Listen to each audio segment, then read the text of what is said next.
Hey everyone, I'm Jen Kelly. I'm joined today by Ken, Dan, Ian, and Paul. And today it's all about that marketing, that SEO, that website, or that branding agency that burned you.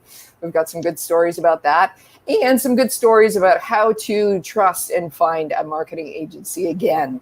So we're just going to jump in, and I want to start with some of the drama here. So Ken, can you share any stories you've heard of marketing companies not delivering what they should have delivered?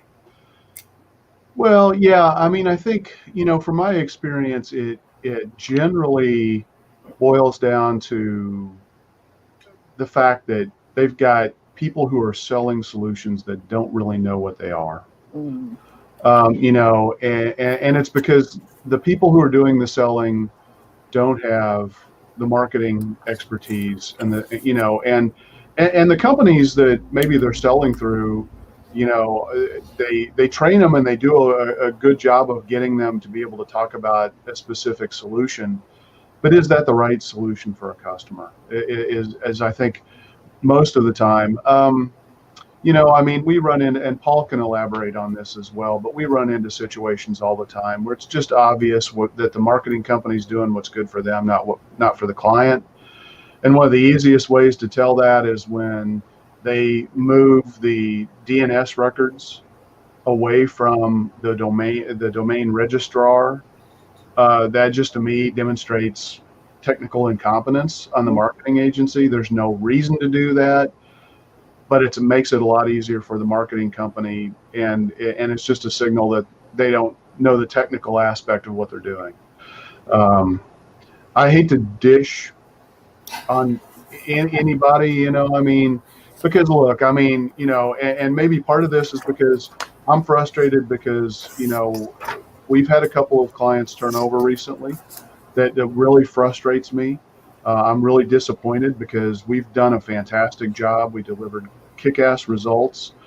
Um, and I would hope that they wouldn't say things about us in any negative way, because we delivered really great results for them. And I'm not 100% sure why they've decided to move on. So I'm a little thin-skinned about this, honestly, right now. Just because it's, this is an unusual situation for us. And, just to be brutally honest, it's not one that I like. I don't think it's because we overpromised and underdelivered. I mean, when you look at the numbers and you plot them out over the course of the year or 2 or 3 years we worked with the clients, I mean, the numbers are staggering. Yeah. So anyway, Yeah. but yeah, I think the biggest thing is, there are marketing vendors and there are marketing experts and consultants. And, Ray Perry, who I had a chance to spend some time with in person yesterday, who kind of came up with this brainchild of marketing guides for small businesses anyway, he and I have talked about this for years. And I know it's a big thing that he uses for his positioning. Everybody can position themselves as a marketing vendor. I mean, if you put a phone number on a receipt that you print out at a cash register, hey, that's marketing, right? That's giving your website and your phone number out there on that sales receipt. Well, yeah, there are a lot of people who can do a lot of little bitty things like that, but really, when you're talking about designing the right thing for a specific business, it really comes down to, you need to understand, are you buying performance or are you buying activity?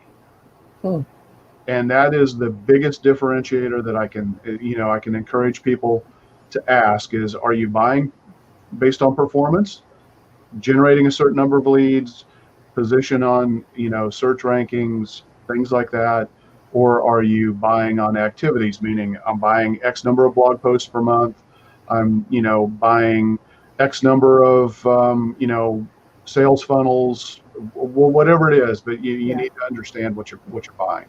Yeah.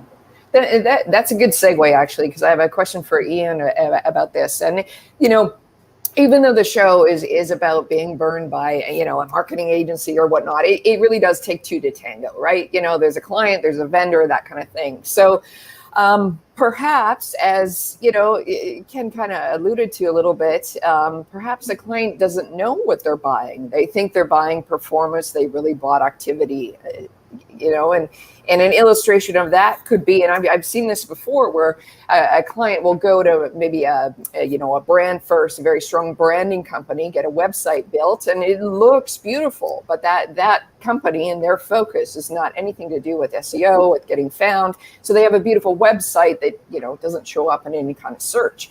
And then at the end, the client might feel like, hey, like, you didn't deliver. I feel burned. But in that case, it's kind of like you didn't know what you were buying. So what are your thoughts on that? And how often are you seeing that, where perhaps, the client didn't know what they were buying, so they didn't actually get burned? Yeah. It's an interesting premise too. Like, whose fault is it that you got burned? And just taking a step back, I want to say that there's a continuum of competence, right? And then there's a continuum of sales versus delivery. And I think that's where most of these issues fall into, is that in order to sell a website today, you have to build in SEO. If you don't talk about SEO, you're going to lose that sale. The challenge is that many people that are selling websites do not know SEO. And some of them are well-meaning individuals who have taken courses or have tried to educate themselves, but they are not SEO experts. Two, you've got the well-meaning people. Here, I should do it on this side. Well-meaning people, and and then you have the people that are just purely unethical, and they know they can't deliver that, or they think, we'll figure it out as we go. So that's just an example. So I think I think it's always incumbent upon the business that's selling to another business to be forthright, to not over deliver what they can actually do, and to clearly spell out. So this is incumbent on the business that's selling, but also on the business that's buying. You should get a very clear statement of work. You should understand clear expectations.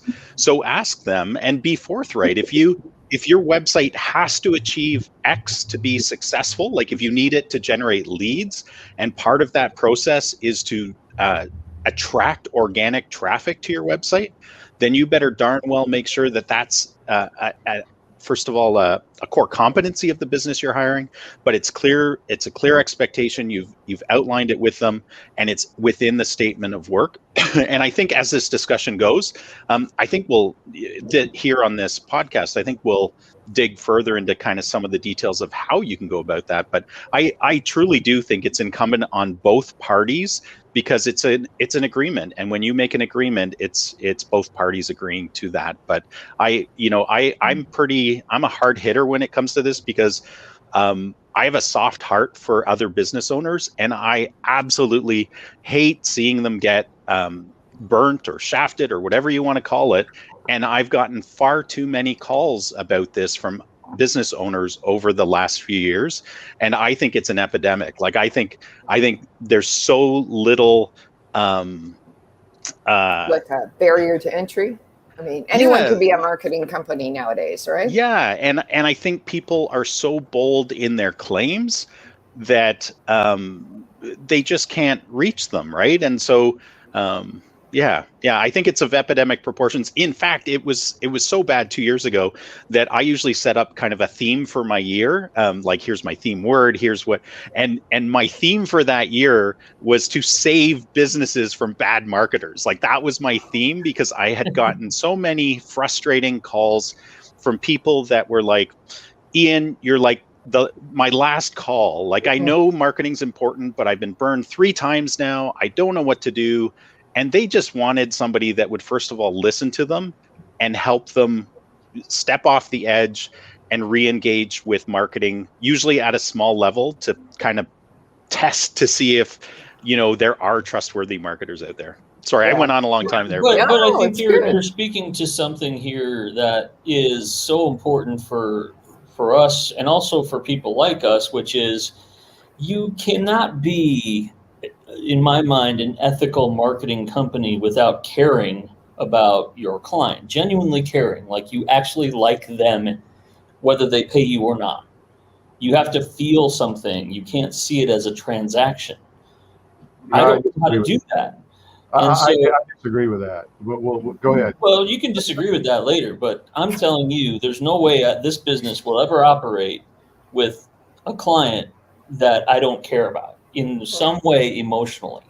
So that's why I think, you can just do the work, but I think what helps is what you just said, Ian, which is you have to feel that empathy for what they've been through, what they're trying to go through. And if you've ever been through anything like many of us have, where you've gone through this roller coaster as a small business owner yourself, you know that listening is at least 50% of what makes this relationship work. It's really that, and just being a counsel to them, not an executor of tasks. And that's the best. When you're doing that, that's the best part of this job, is being able to, be their counsel and listen and advise them, and then then you go do the work. So I will never take on a client that I don't have that care for, because it just doesn't make any sense. You see people many times being burned by people by agencies that clearly did not care, because they locked them out of a website that there's no reason why they should be locked out. They charged them extra because it was business, but that's a bunch of crap. I mean, so all of that comes from a transactional way of thinking about another client. And I don't think the client's always right, but there's a price tag to that too, right? Not every business can afford an agency. Not every business should have SEO. I mean, that is a big incorrect way of thinking. I mean, some businesses literally need a professional website that they have people who go check them out because they get most of their business from referrals, or like a restaurant doesn't need to have a kick-ass website. That doesn't make sense. Restaurants are not going to rank for SEO. Right. They need Google reviews. They need Yelp reviews. I mean, so we can't lump it into general categories. I mean, some businesses need to buy transactional services. That's just the reality of the transaction sizes and the volume of business that they have.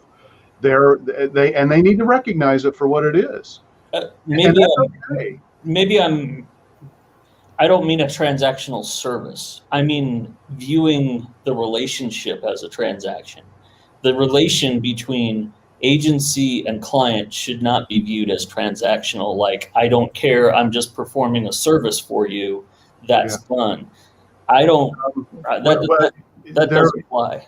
The reality is, and again, I think this is important for our listeners to realize, there are, you as a consumer are either going to be put into a category of a client or a customer. A client means that you get extra attention, you get custom work.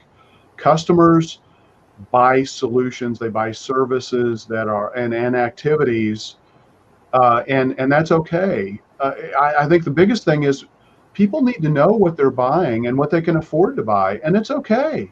If you're only able to buy that customer relationship, you still need to work. You're absolutely right, Dan. You've got to be able to work with somebody who has empathy and authority and understanding of where you're at with your business. That is absolutely critical.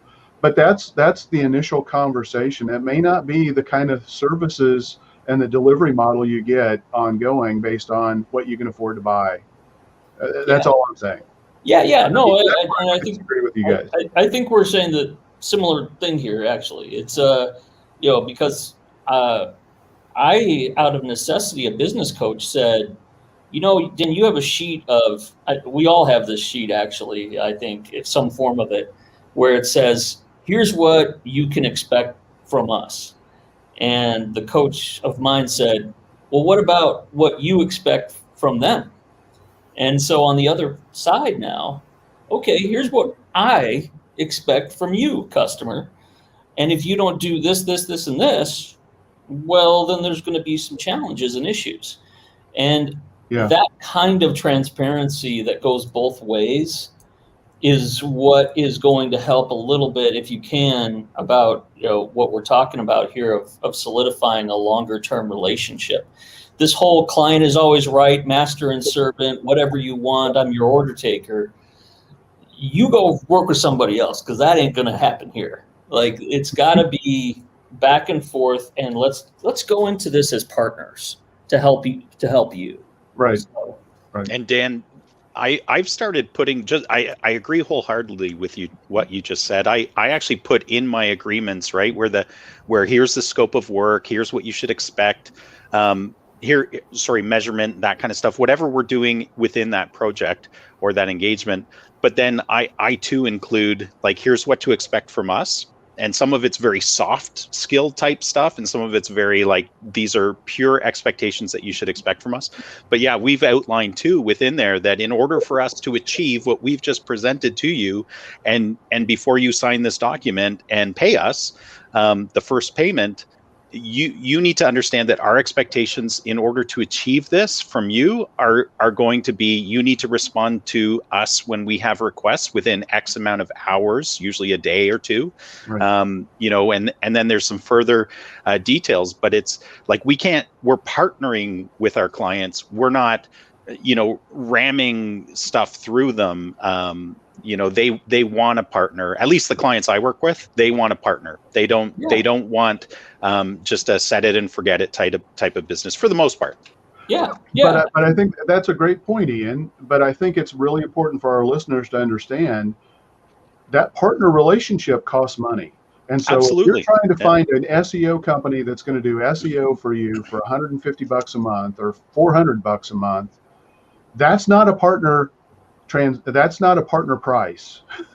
That's a transactional price. Yes. And our listeners need to know that that's what they're going to get, and they need to have their expectations set accordingly. Partner and client are words that imply custom and deeper relationship. Customer implies a more transactional, more activity-based relationship. For sure. Yeah, and we do offer some very transactional services, especially related to like social media and some other services, where it's, you get this when you pay X amount, and it's usually a very low cost item. But we do that in order to draw people through their evolution of their business so that they can grow, right? But yeah, when it's something larger, and usually it's a bigger ticket item, and people need to have the assurances that things are going to get done, there, scope of work, clear expectations, really, really important. Yeah, I mean, you can't be like, hey, you know what? I know it's month 2, and I haven't given you half of my logins and passwords so you can do my marketing. Yeah. But where are we at with common. stuff? Yeah. I don't know. Do I have a time machine? Maybe I can go back and get before we started, and I can get those logins and passwords from you. Yeah. Or maybe you can show up for meetings when you're supposed to. That'd be good. So those kinds of things, you got to say it. I've had this conversation. You got to say it, whether you are a marketing side or you are a client side. You got to make sure, for the good of the relationship, that you say these things. We talk about accountability all the time. That it's a buzzword almost, but you got to be, as an agency, ready to say to your client, "What's up?" Like, we got this stuff where we're supposed to meet, or you're supposed to review stuff, or you're supposed to give us information that we can't get because, I don't know, I can't hack into your social media and operate stuff for you. Like, are we going to do this or what? And so that's got to be like pretty hardcore in the beginning, not, tough love. Hey, let's go. But at the same time, if you don't do that, 2 or 3 months in, you're going to be hating life, both of you. Yeah. And so that's why I'm so adamant about it. And they're like, "Oh, Dan, you get that way with the client?" Like, yeah, because I want to, actually like my life and job, rather than go, "Oh, if it's not too much trouble, can you get me your Google My Business?" Like, come on, man. Like, seriously? That's what I'm talking about. It goes both ways. Very Well, true. and on the altruistic side, you want to produce results for them. It's not just about you, Dan. You want to produce results for them. I know you do, and you can't do that without that information. No, you can't. Yeah, It's the exactly. easiest damn thing in the world to find. So go find it. Oh, Jeez. right. Okay. Good See, stuff. we're only like 2 questions into this whole thing. I knew Yeah, I want to bring Paul into this. Paul's been Paul's really like, quiet oh my here. God, what is Paul's like, going on? oh my God, maybe I'll just have some Paul's like, technical I don't want to come difficulties. into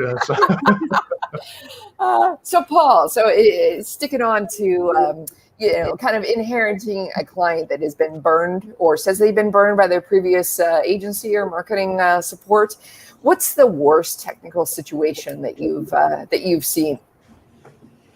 Well, that's interesting because following up on that whole previous discussion is that usually the biggest issue is the client has to realize they have this isn't a technical, I'll get into that, but they have a responsibility. I think we covered that pretty well, but that happens throughout. It's not just in the beginning. That happens throughout the entire process. A lot of times, we have a client, I'm not going to say who they are, but they respond to nothing until they have something to bitch about. And I think you should let it out, Paul. Just name names. It's okay. no, Ken's like about to have a panic attack. Don't do it. but I agree with Dan and everyone that the client needs to understand that they definitely have a responsibility to be responsive. They have to, because we can't do our job without that. But going back to the technical issue, Ken mentioned DNS records, and go into that a little bit. A lot of these companies do what's best for them, and what happens, without everyone's eyes glazing over, they'll move the names, or they'll point the name servers over to where the website's being hosted instead of keeping them with the registrar. The problem is when you do that, your MX records for your email are probably at the registrar, and you move those name servers, now the email breaks. So, and a lot of times they don't know how to fix that, or they don't care. And if they migrate email, they just created a problem that doesn't have to happen, because they don't want to go in there and add or change the individual DNS records. So that's probably one of the biggest issues, is getting the whole DNS record and name servers straightened out. Yeah, Paul, you and I obviously we work together, so we see, these situations happen. We've come across where there are multiple Google My Business pages that have been created because, a company has hired multiple people to come in and do different things. Nobody knows who those people are anymore, so you have to go through the process of requesting access. Then you have to consolidate those. We've seen that. We've seen multiple websites created for clients where they're actually competing against themselves now, because they're actually having multiple websites, and they're all trying to do different things, and it's watering down their SEO. It's confusing people because there are 3 or 4 different websites that are floating around out there. It's, not with any intention. It's just because it's what's easy for the marketing company to go in and do. So those, not having, they allow somebody else to set up their accounts for them, and they don't get ownership. They're not added as a Facebook admin. They're not added as the primary owner or owner of a Google My Business page. So when they sever that relationship, they have nothing. Those are the kinds of situations we see a lot, right, Paul? Yeah, and almost every customer to a T. Google has tried to deal with this on their end, but it only works within the Google ecosystem. You get outside of that, and that's your website. It used to be that your www and non-www, well, they are 2 different websites potentially. Those are 2 different URLs, and then you have HTTP and HTTPS. So within Search Console, Google has tried to deal with this by going to a domain-based entity, if you will, and it incorporates all of those unless you choose not to. But like I said, you get outside the Google ecosystem. If your www isn't properly redirecting to your non-www, you potentially have two websites out there, and that's going to cause problems. And that's a big issue we see. And I guess the other thing would be that things move fast in the SEO world, and Google's constantly updating things. So there's a lot of old, outdated information. And I think to some degree the client shares some responsibility in this, is that websites don't get updated. Structured data 3 years ago was barely a thing, didn't really matter. Now it's a huge issue.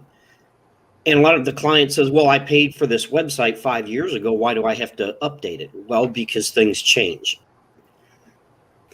And that's, I guess, it may or may not be a technical thing, but websites have to be updated. It's not a one and done thing. It's, hey, I paid to have this website built 20 years ago. Why should I change it? Well, because it's outdated. Yeah, that's a really common one. Absolutely. Absolutely. I have to jump back real quick. That conversation that Paul just brought up, one of my favorite things that I've ever seen a marketing company do is they were writing blog posts for a business, but they weren't putting them on the business's website. They were putting them on a website that they stood up that was helping them rank. Yeah. Not for the client. Now the client got a little bit of side benefit because anybody who saw that blog post maybe found out about that client, but it certainly wasn't helping them from an SEO perspective. I was stunned. I'm still stunned every time I think about that one. And can I share one? Canonical URLs. But so this one is actually less technical, but had a huge impact to a business, and it was avoidable. And I think when all of us see some of these technical issues, we're like, these were avoidable, like 2 years ago, not today, 2 years ago. I had a client that hired me to do SEO. So we were deep into their website and we were looking at things and we were making recommendations. And the client came to me and he said, hey, the reason I was coming to you for SEO is we haven't gotten one lead form in 2 years since the website was built. And it was a beautiful website, photography-based website for a photographer and videographer. And so we looked indeed into the form, and the form was not connected to anything. And I'm like, so the cautionary tale to any business out there is, if you are not getting any form completions, try filling in your own forms regularly, like once every month, once every few months. It takes a second, but at least it will tell you whether your form's still working, because sometimes these things can break on their own when there's updates to plugins and whatever, but this one was never connected. So cautionary tale. Oh, painful. All right, Dan, this is a fun one. What are some outlandish claims that you've seen marketing companies make that you just shake your head at because there's no way they could possibly make those dreams come true? Well, first of all, I want to give a shout out to LaDawn in Fort Lauderdale. Thank you for your great dialogue and timely topic comment. Appreciate that. So don't forget, folks, you can jump in on the comments live here. The outlandish claim, you'll be on page one, or, I'll get you to page one in no time kind of stuff, is ridiculous. Like, do you work at Google? Like, is Google's brain like somehow tapped into your computer or something? Like, how would you know that? Like, you don't know that. You're just kind of claiming it, and nobody actually knows that for sure. You can't guarantee anything. So it's against Google's terms of Paula. Paula. You can't. And yet, guys, you can rank for any. Like, you can rank. I can get you on page one for something nobody for keywords that don't matter to anybody, like that, because nobody's trying to rank for those, and that's what a lot of those companies do. Right. Reputation management is the new snake oil. Which is, hey, we can get all this stuff removed that I get things from law firms. Our client was busted for blah, blah, blah, blah, blah. Can you get this removed? No, I can't. Not right away anyway. if your client did something bad, I can't like wave a magic wand, but yet there are people out there who are going, we can just take a magic eraser to the search results and we can get rid of all that. No, you can't. Like, who's telling you that? And there are people saying that. So those kinds of outlandish claims are there. And then there's the one that, quite frankly, I don't think anyone in the universe can live up to, which is we are the best at these 17 different things. Not like kind of good, but here's the laundry list of everything we do. We're the best in every single one of them. Like, no, you can't be. It's impossible. And even if you were truly the best in all of those things, some of those people would leave to start their own company if you're really the best. So you will be the best in that for about 2 seconds before they leave. There's no way in the world you can live up to that claim. Instead, why don't you think about why people come through the door for you? Like, for example, we do a lot of things. Everybody on this call does a lot of things, but we recognize what they come in the door for first. When people come in the door for us, I don't know, maybe it's brand strategy or content marketing, 2 of the things right there. Doesn't mean that they won't still do SEO or they won't do reputation management or pay-per-click. But I don't go out there and go, we're the best in all of this stuff, because what they're doing, they're not selling anything other than convenience. That's like, we're the best because we have all the stuff in this store. Like, it doesn't mean any of the stuff is actually good. It just means like you're Walmart. Like, you just have all this stuff. Like, yeah, we provide a service. So what? It doesn't mean you're any good at it. But they claim that they're the best at it. And people actually buy this convenience bullcrap, like one-stop shop. We are a one-stop shop to the extent of we can handle a lot, but we don't claim to be the best at all things. We bring in people who are the best so we can be the best. And that's more truthful. When they say, Dan, can you do all of these things? Do you mean me personally? No, because I don't have 5 different brains. But I bring in people who do these things, and that's a better, more truthful and transparent way to go. That's a good segue. That's a good segue. Yeah. I mean, isn't it better anyway? Like, why instead of blowing smoke up people's what, why don't we try to work with each other instead of pushing each other out? And you will know when here's the telltale sign of an agency that's full of snake oil. They try to push out somebody who's already in there, and I don't do that. Like, if you try to push somebody out who's already a good relationship and they just can't do everything, and you go, oh, we can do that. They don't have to, you don't need them. Then I don't want to know that person. I don't want to work with them. They're whatever. Like that, I have no time for someone like that. A real agency who cares about the client will say, you know what, they're good. We can work with them. It's fine. We can partner with them because they know they can't be the best in everything. Well, I was going to say that's a great segue to. I have a question for Ken on that. I mean, the pace of marketing is just getting faster and faster, and there's just so many more new things, more new channels, more new ways to reach the end customer or your clients.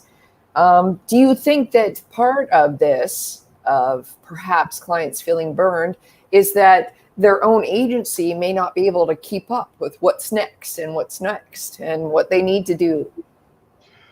Yeah, I certainly think that that's a distinct possibility. The other thing I think that's going to be happening here is because of the COVID economy, a lot of people were displaced from mid-level marketing positions because, in a time of any kind of economic distress, businesses usually look to lean their operations as much as they can. So there are going to be a lot of consultants who are going to be coming out there. I see it all the time where, oh, hey, I can go sell this reputation management tool. Hey, I can go sell this social media solution. And look, I get people are trying to make a living, but they're not marketing experts. doing what they're doing. They're trying to get established as a tool vendor so that they can get a toehold in some things. So yeah, there will be a lot of overpromising, and I think it's a really dangerous environment right now, because I think there's going to be a proliferation of people who are coming out of the woodwork for that. Business coaching services, marketing services, I think those are prime targets. But there are a lot of changes that are going on. I mean, right now, one of the biggest things is with the world of marketing automation. We talked about this a little bit with the Chatty Cathy session that Ian did. About chatbots versus text focused web chat widgets and things like that. And yeah, there's going to be definitely people who can. Who are going to want to try to sell you something just because it's the cool, latest, greatest thing. For me, if I was going to bank my business on success, I would want to focus on the tried and true and the proven and the stuff that we know works, not the latest, greatest breaking technology that's out there. So while maybe I fall trap to that because of what I do it because I spend a lot of time testing and vetting tools. And I'm in a situation where I can afford to do that, so that I can really focus on building and delivering the best solution I can bring to the client. But I wouldn't want the clients to go out there and buy that. I mean, that's crazy. Just because it's the latest, greatest, coolest thing, and just because you can do it doesn't mean you should do it. Mm-hmm. Yeah. And I think that's, you mentioned automation there, Ken, and I think that's a really scary one, I think, for us as marketers, because it's, I think that's very attractive to some people when it comes to tools, and they'll say, well, gosh, one of our listeners asked me recently, a client of mine is asking about an automation tool, and he wants to automate a whole bunch of connections on LinkedIn. Well, that could get you banned. That could get you banned from LinkedIn. Just because there are tools out there doesn't mean that LinkedIn is going to be okay with them. Yeah. Instagram followers, the same thing. Yeah. You got to be really careful. And, as a marketer, you have to at least say, I really would not do that. So yes, there are those out there, and they will have great reviews and people will say they're awesome. But if you're worth anything as a marketer, you got to warn these people that just because it sounds good, whether it's an agency, tool, whatever, those things that go against terms of service the only person who's going to pay the consequences is going to be that client. It's not going to be the agency. It's not going to be the consultant. It's going to be the client. And you got to watch out for that stuff. Yeah. There is some hope out there, though, and I wanted to kind of tag team the next question between Ian and Paul. Paul, I'd like you to take the more technical on Ian. I wanted you to take the more client-side creative. So, guys, what types of questions should a client ask their next marketing agency as they're going out to try vet one that will do what they need? Paul, would you like to start, or shall I? Go for it. All right. So yeah, when you're vetting an agency, be very specific. First of all, be specific about what it is you're hiring from them. Remember, before I talked about clarity, you need to be clear on what you want and what expectations you're looking for.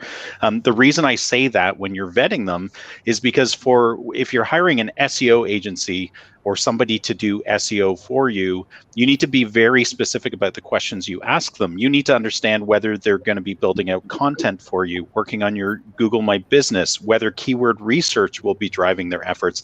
Like, those are key questions I would be asking myself if I were hiring me, because I see too many people talking about SEO, but doing none of this stuff that you have to do in order to be successful at SEO.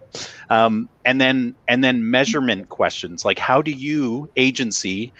will you measure the success of this program and make sure that that measurement of success is, first of all, real and relevant, but it aligns with what your success is. Because if it's activity and you want results right there, that's like, at least dig deeper with that agency. Things like if you're hiring a website developer, show me some live examples. I want testimonials. I might want to talk to a couple references so that I can actually ask them. First of all, I was going to say you should ask them what their process is, regardless of what type of service you're hiring them for, because you need to understand there's a method. What's the word? Method to the madness. Method to the madness. that it's clearly outlined, that they know how to get you from point A to point B, and it's clear, and you always know where you are along that path. And that's where references can be super helpful, because you can then dig in a little bit deeper. Certifications. Do they have certifications? Have they actually gone out? So there's no overarching certifications to our industry, but there's certifications from relevant, respected bodies out there, like Duct Tape Marketing, like Digital Marketer, like some other places. Watch out for kind of the chintzy ones, but like look for certifications where businesses are continuing to do professional development in their field that they're selling you on. Case studies. Look at reviews. Look at their reviews from a results standpoint, not just hey, these guys are great, but that they delivered what they said they would deliver in the particular area you're looking. So, those are some of my low-hanging fruit of how to vet agencies. But yeah, be careful. And for some people who are very bold, it's easy to ask the tough questions. For some of us who are gentler spirits, you might be more cautious and be like, oh, I don't want to upset them because I'm a nice person.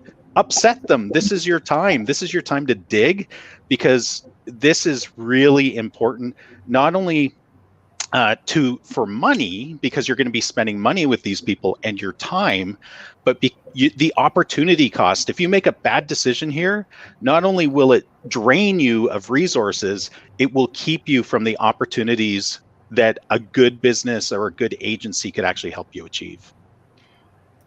This may be kind of a transition, but Ian, I'm surprised you didn't say anything about the TOPA here, the total online presence, because that's a really great way to get an idea of if if a company you're going to be working with, you might want to spend $1,000 with them to find out, what do they know, how do they work, how do they think, what is their assessment of your current situation, what's their plan to get you better.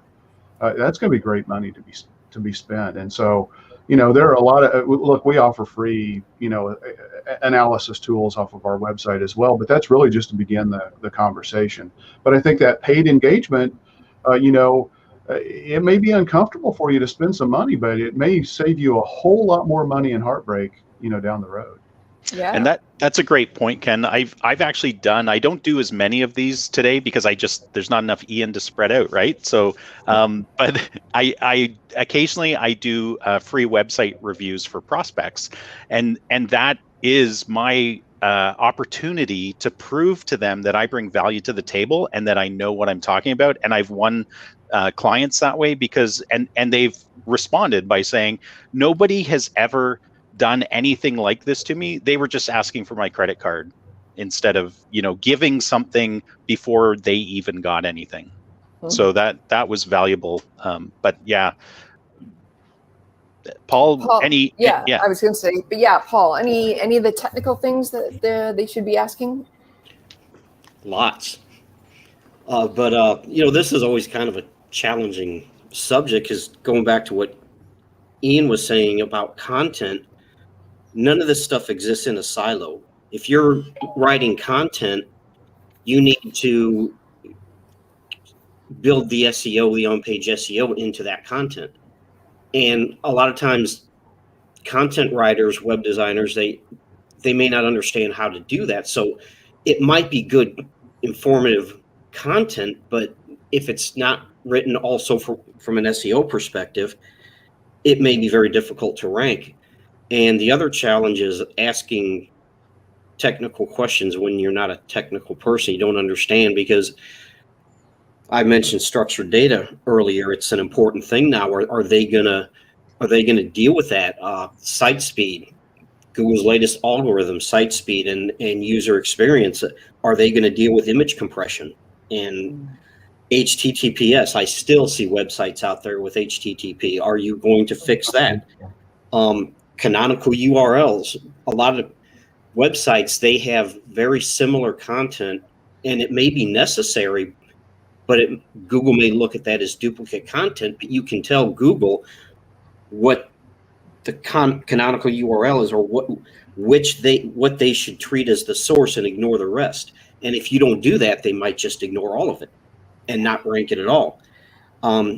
Site structure and internal linking. Do they have a plan for that? And what about security updates? That has to be dealt with as well. So there's a few things right there.